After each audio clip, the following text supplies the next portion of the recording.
les gens vont devoir couper ailleurs, dans les vêtements, dans les médicaments. On a eu des locataires, justement, qui ont coupé dans leurs médicaments. Le prix des logements est en hausse partout dans la province depuis plusieurs années. Cette tendance pourrait atteindre un nouveau sommet en raison du récent calcul revisé pour la fixation des loyers qui est entré en vigueur le 1er janvier dernier. En fait, c'est un nouveau calcul.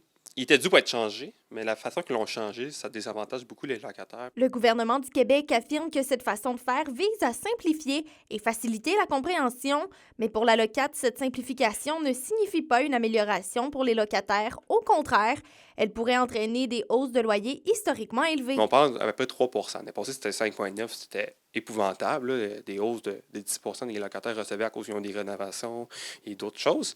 Mais à 3 c'est quand même beaucoup. Là. Je ne suis pas sûr que les salaires des gens ont augmenté de 3 cette année. Là. Avec la nouvelle façon de chiffrer, Frédéric Duret souligne que les dépenses liées aux rénovations vont être beaucoup plus importantes pour les locataires. Par exemple, si le propriétaire décidait de changer des portes et fenêtres, dans l'ancien calcul, c'est un amortissement sur 35 ans.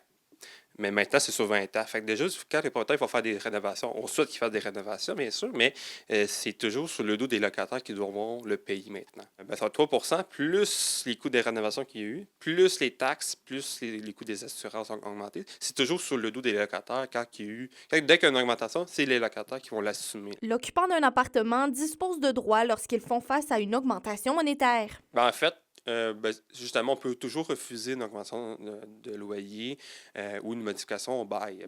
Il y a quand même beaucoup des notions importantes, puis on veut toujours rappeler que les locataires peuvent nous appeler là, pour avoir du renseignement. L'Association des locataires de l'Abitibi-Témiscamingue réitère l'importance de développer des logements sociaux pour diminuer la crise actuelle. Roxane Caillouette, RNC Nouvelles, Rouyn-Noranda.